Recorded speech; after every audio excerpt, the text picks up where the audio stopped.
Hello, this is Jennifer from 33 Ranch and Saddlery, and I am the shop maker here, and I just wanted to talk a little bit about this pair of theme chinks I have made recently. And I also want to introduce Sullivan in the background. Sullivan, say hi. Okay, that's the most trained he's ever looked. First off, these are built on an oil tan with just a super rich color. Excuse my focus, it's kind of late here at night. It is a little heavier, and it's got a fair amount of body to it, so it will take a little bit of breaking in, but it's going to wear just beautiful. Secondly, this customer wanted a Montana sage theme. She loves Montana, and so we put on the sage, and I put the little spacers in. See if I can point and talk here. This little spacer here is made to just kind of give you an idea of like you're looking out onto Montana. It's supposed to be like a little window. So I kind of call them the window on Montana. And then if you come around here, you'll have to excuse the frogs. They are extra loud tonight. We have mosquitoes here in Minnesota, but we also get the frogs. And I have these cinched on really tight onto this Chaps stand because it's kind of an odd size. It's not really built like a human. But here in the back, I'm going to show you, this is my standard 2 snaps and 2 Ds that I put on chinks. And you can order them differently, but this is what I have found that most people are the happiest with because they're quick to put on and take off. And most people tell me that you really don't need 3. Now if we take a little look here, you're going to see that everything is turned and seamed. Makes just a nice finished edge.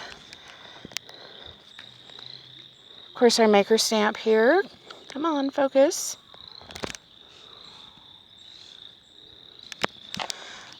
And this customer also wanted the like a mountain range, like a you see it lately in a lot of like modern jewelry and stuff.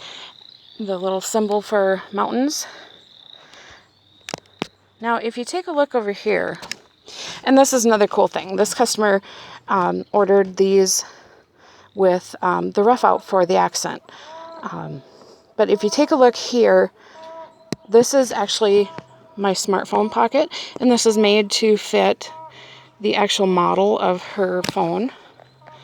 But it should actually be flexible enough that it'll fit other phones that she might have in the future. Excuse the fat cat back there. She is rodent patrol here on the ranch. And another little feature I'm really liking on this pair of chinks is this petite little front belt. This is a 1/2 inch. Normally, the standard on my chinks is a string, which has been the safety standard in chinks for forever.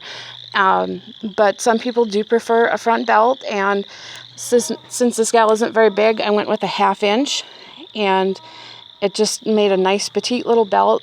I really like the looks of it. As you can see, my straps here are lined. I use a nice calf skin. They're lined, and then the edges are dyed and hand rubbed, so you get a nice finish. Another thing I do is I also polish and dome all of my rivets. And the painting on these sage chinks, it looks like just the sage color, but it's actually a 4-step process just for the color. It has 3 different colors of paint in it, like a base color, and then I add in the shading, and then I add in the highlights. So it's a little bit of work, and then there's also just a hair bit of silver in it, just to kind of give you that real sage look. And again, straps are lined with calf, hand rubbed. You know, these should last forever. And then on the back belt here, they are riveted on at the stress point here, but they're also sewn around, so you have two different ways that your back belt is held on. So not only is it going to stay on, but also it lays down smoothly, and just makes for a nice look. So anyways, I just wanted to give you a little tour of my custom chinks here. I know the light is fading and my autofocus is terrible. So anyways, I'm going to say goodnight. Good night, Sullivan. And thank you all for watching.